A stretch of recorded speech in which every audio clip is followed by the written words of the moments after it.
Fall ci contexte bi ñu toll. ak weer wi nga xamante ci lañ dugg wax na léegi organisme nit dafa am lu muy soxla. ci wàllu teewlu boromam. tey ñu ngi ci campagne électorale.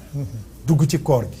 musique bi jolli ñi fecc. ak ñoom ñi war a teewloo seen borom ci koor gi. comme li mu wax léegi ci fer bi. lu mu leen mën a jural ci manquement. macha allah incroyable xam naa moo bëggoon a rebondir tuuti rek li sama sëriñ wax daal c'est tellement profond et explicite ci ñëw ci kii boobu noonu ci ruux bi dafa wax bu garaaw harmoniser bi am ci diggante ruux ak nafsu jaamukatu yàlla jëmm dafa nekk li nga xam ne mooy alimenter nafs moom lay soutenir ci lay sukkandiku pour mën a dund nafs ci jëmm waaye ruux moom ci nafs lay fixé wu effectivement te ruux nag du dundee plaisir leeru yàlla lay dundee du tilim nag du taq mais nafs mooy tilim mais ruux du tilim day lompañ dafay maanaam da nga koy ñàkk dundal mu ràgg waaye nafs moom da nga koy purifier mu laab parce que moom dana dund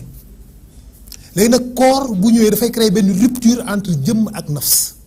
parce que léegi bu fekkee nit ki lekkatul naandakul amatul droit benn plaisir nafs bi dootul am ay support yu koy permettre mu mën a am épanouissement su amatul épanouissement dootul mën a indi ay parasites ci ruux bi ba tax ruux bi mën a nekk ruux bu am clarté mën a taataan mën a dékku leer yàlla yi moo tax li mu wax c'est extraordinaire effectivement léegi nag ci biir koor comme ci nga wax ci campagne yeeg musique ba autre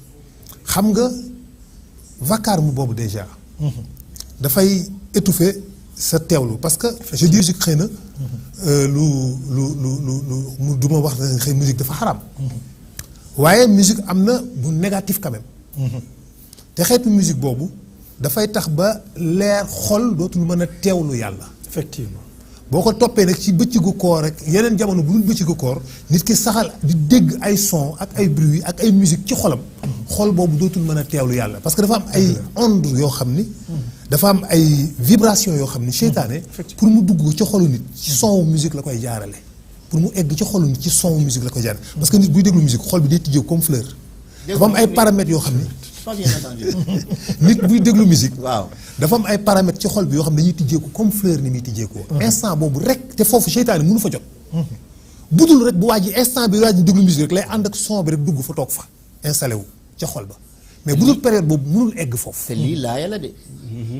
waaw lii laaya la de moo tax ma laajaat ko de wastafziz man istataata minhum bi sawtika waay waay waajib alayhim bi xaylika wa rajlika parce que orchestre yi maanaam musiciens yooyu noonu ak son boobu